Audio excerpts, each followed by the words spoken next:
Rahul Mamkootathil MLA ഒരു സ്ത്രീയെ നിർബന്ധിത ഗർഭഛിദ്രത്തിന് പ്രേരിപ്പിച്ചുവെന്ന പരാതിയിൽ പരാതിക്കാരിൽ നിന്ന് ക്രൈംബ്രാഞ്ച് ഉടൻ മൊഴിയെടുക്കും.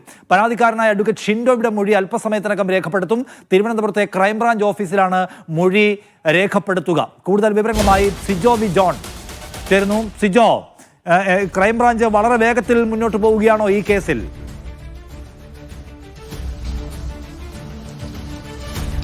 വളരെ വേഗത്തിൽ തന്നെ മുന്നോട്ട് പോവുകയാണ്. ഇതുമായി ബന്ധപ്പെട്ട് പരാതിക്കാരിൽ നിന്ന് മൊഴിയെടുക്കൽ ആരംഭിക്കുകയാണ്. നമുക്ക് ലഭിക്കുന്ന വിവരമനുസരിച്ച് ഏകദേശം 10ലധികം പരാതികളാണ് പുറത്തുനിന്ന് ലഭിച്ചിരുന്നത്, ഇരകളല്ലാത്ത ആളുകളിൽ നിന്ന് ലഭിച്ചിരുന്നത്. അങ്ങനെ അത്തരം പരാതിക്കാരിൽ നിന്ന് ആദ്യം ബന്ധപ്പെട്ടു. അതിനുശേഷം ഇത്തരത്തിൽ ഇരകളായിട്ടുള്ള ആളുകളെയും ഒരു കോൺടാക്ട് ചെയ്യുന്നുണ്ട്. ഇപ്പോൾ നമ്മോടൊപ്പം ഈ കേസിൽ ആദ്യമായും മൊഴി രേഖപ്പെടുത്താൻ നൽകാൻ എത്തിയ അഡ്വക്കേറ്റ് ഷിൻഡോ തന്നെ ചേരുന്നുണ്ട്. എറണാകുളത്തെ സെൻട്രൽ പോലീസ് സ്റ്റേഷനിലാണ് സംബന്ധിച്ച് പരാതി നൽകിയത്. ബാലാവകാശ കമ്മീഷനും പരാതി നൽകുകയും ചെയ്തു. നമുക്ക് അതിന്റെ വിശദാംശങ്ങൾ ചോദിച്ചു നോക്കാം. എന്തെല്ലാം കാര്യങ്ങളാണ് നമ്മൾ ഈ പരാതികൾ പറഞ്ഞിരുന്നത്? ഈ പരാതിയിൽ പറഞ്ഞത് ഗർഭസ്ഥ ശിശുവിനെ അബോർട്ട് ചെയ്യാനുള്ള രാഹുൽ മാങ്കൂട്ടനുമായി ബന്ധപ്പെട്ട ഒരു ഓഡിയോ ആ ഒരു ഓഡിയോ റിലീസ് ചെയ്തത്.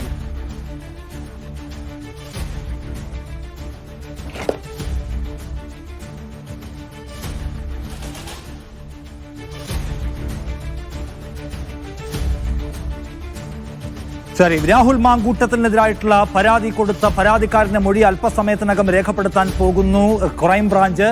രാഹുൽ മാങ്കൂട്ടത്തിൽ സ്ത്രീകളോട് മോശമായി പെരുമാറിയെന്നും നിർബന്ധിത ഗർഭഛിദ്രം നടത്തിയെന്നുമുള്ള പരാതിയിലാണ് പരാതിക്കാരന്റെ മൊഴി ഇപ്പോൾ രേഖപ്പെടുത്താൻ പോകുന്നത്. അതിവേഗത്തിൽ ഈ കേസ് മുന്നോട്ട് കൊണ്ടുപോകുന്നു ക്രൈംബ്രാഞ്ചാണ് നമ്മൾ മനസ്സിലാക്കുന്നത്. പരാതിക്കാരന്റെ മൊഴിയെടുത്തുകൊണ്ട് വേഗത്തിൽ കേസിന്റെ തുടർ നടപടികളുമായി മുന്നോട്ട് പോകാനുള്ള ശ്രമത്തിലാണ് ക്രൈംബ്രാഞ്ച് എന്ന് മനസ്സിലാക്കുന്നു. ഒരു വശത്തുകൂടി രാഹുൽ മാങ്കൂട്ടത്തിനെ തിരികെ കൊണ്ടുവരാൻ ചില കേന്ദ്രങ്ങൾ വലിയ പരിശ്രമം നടത്തുന്നു എന്ന വിലയിരുത്തലും ആരോപണവും ഒക്കെ നിൽക്കുന്ന ഘട്ടത്തിലാണ് അപ്പുറത്ത് രാഹുലിനെതിരായിട്ടുള്ള പരാതിയിന്മേലുള്ള അന്വേഷണം വേഗത്തിൽ സഞ്ചരിക്കുന്നത് എന്നു കാണാം. രാഹുൽ നിയമസഭയിലേക്ക് വരുമോ എന്ന ചോദ്യത്തിന് വന്നാൽ എന്താണ് കുഴപ്പമെന്ന് ചോദിച്ചുകൊണ്ട് വളരെ ഒരാഴ്ച മുമ്പുണ്ടായിരുന്ന കർശന നിലപാടിൽ നിന്ന് കോൺഗ്രസിന്റെ പ്രധാനപ്പെട്ട നേതാക്കൾ പലരും യൂട്ടേൺ എടുക്കുന്ന സ്വഭാവത്തിലുള്ള മൃദുലഭാവത്തിലേക്ക് പോകുന്നത് കാണുകയാണ്. മറ്റുള്ളവർക്ക് വരാമെങ്കിൽ രാഹുലിനും വരാമല്ലോ എന്ന് പറയുന്നു. പുറത്താക്കിയ രാഹുലിനെ പിന്തുണച്ചുകൊണ്ട് ആര്? KPC പ്രസിഡന്റ് കെ മുരളീധരൻ പറയുന്നു, രാഹുലിനെ നിങ്ങൾ കളിയാക്കിയാൽ ഞങ്ങൾ തിരിച്ചും കളിയാക്കുമെന്ന്. അപ്പൊ രാഹുലിനെ ഈ സസ്പെൻഡ് ചെയ്ത് പാർട്ടിക്ക് പുറത്താക്കിയിരിക്കുന്നു, കമ്മിറ്റികളിൽ നിന്ന് പുറത്താക്കിയിരിക്കുന്നു, വാട്സാപ്പ് ഗ്രൂപ്പുകളിൽ നിന്ന് പുറത്താക്കിയിരിക്കുന്നു. പക്ഷേ എന്നാലും പുറത്താക്കിയ ഒരാളെ പ്രധാനപ്പെട്ട നേതാക്കൾ പലരും ഡിഫെൻഡ് ചെയ്യുന്ന, പ്രതിരോധിക്കുന്ന, പിന്തുണയ്ക്കുന്ന കാഴ്ച കണ്ടുകൊണ്ടിരിക്കുകയാണ്. അപ്പുറത്ത് അന്വേഷണം വേഗത്തിലാക്കാൻ ഒരുപക്ഷെ ഇതിനകത്ത് സിജോ എന്നോട് വീണ്ടും ചേർന്നു. സിജോ, 15-ന് നിയമസഭാ സമ്മേളനം തുടങ്ങുന്നതിന് മുൻപായി ഇതിനകത്ത് സീരിയസ് ആയ എന്തെങ്കിലും ഒരു ഘട്ടത്തിലേക്ക് കടക്കാൻ, ഒരു ഫൈൻഡിങ്ങിലേക്ക് കടക്കാനാണോ ക്രൈംബ്രാഞ്ച് ശ്രമിക്കുന്നതെന്ന് തോന്നുന്നു, അല്ലേ? ഒരു നീക്കമാണ് ക്രൈംബ്രാഞ്ചിന്റെ ഭാഗത്ത് നടക്കുന്നത്. രണ്ട് തരത്തിലാണ്. ഒന്ന്, ഒരു തേർഡ് പാർട്ടീസ് ആണ് 10ലധികം പരാതികൾ ലഭ്യമായിരിക്കുന്നത്. ആ തേർഡ് പാർട്ടീസിൽ ഇമെയിൽ ആയിട്ട് വന്ന പരാതികളുണ്ട്, അല്ലാതെ സ്റ്റേഷനുകളിൽ നേരിട്ട് വന്നിരിക്കുന്ന പരാതികളുണ്ട്. അത്തരം പരാതികളിൽ ഇത്തരം പരാതികളാണ് ആദ്യം പ്രാഥമിക ഘട്ടങ്ങളിൽ പരിശോധിച്ചത്. അത്തരത്തിലുള്ള പരാതികളിൽ പരിശോധന നടത്തിയതിനു ശേഷമാണ് ഇത് വിക്ടിംസ് ആയിട്ടുള്ള ആളുകളിലേക്ക് പോകുന്നത്. അതിൽ പല ആളുകളെയും കോണ്ടാക്ട് ചെയ്യുന്നുണ്ട്.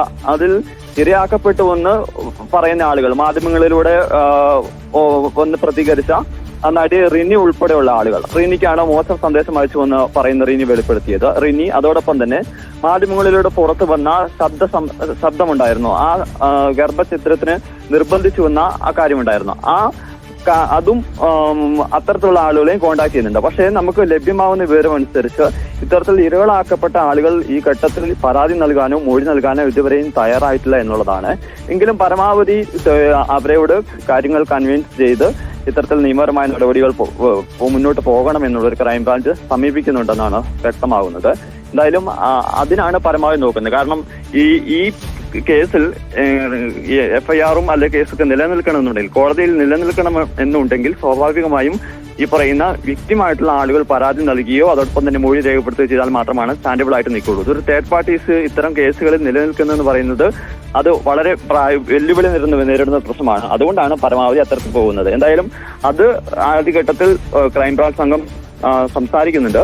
അതിനുശേഷമാണ് ഈ പറയുന്നത് പോലെ പ്രാഥമിക ഘട്ടം എന്ന നിലയിൽ മറ്റ് തേർഡ് പാർട്ടീസ് ആയിട്ടുള്ള പരാതിക്കാരിൽ നിന്ന് മൊഴി ശേഖരിക്കുന്നത്. ഇപ്പോൾ നമ്മളോട് സംസാരിച്ച അഡ്വക്കേറ്റ് ഷിൻഡോ ഈ പരാതിയിൽ പറഞ്ഞിരിക്കുന്ന കാര്യം പറയുന്നത്, മാധ്യമങ്ങളിലൂടെ ഉൾപ്പെടെ ശബ്ദ സംപ്രേഷണം പുറത്തു വന്ന് ഗർഭചിത്രത്തിന് നിർബന്ധിച്ചിട്ടുണ്ട്. അതൊരു ക്രിമിനൽ കുറ്റമാണ്. അതുകൊണ്ട് തന്നെ ഇത്തരത്തിൽ ഗുരുതരമായ വകുപ്പുകൾ പ്രകാരം കേസെടുക്കണമെന്നാണ് ആവശ്യപ്പെടുകയും ചെയ്തിരുന്നത്. ശരി.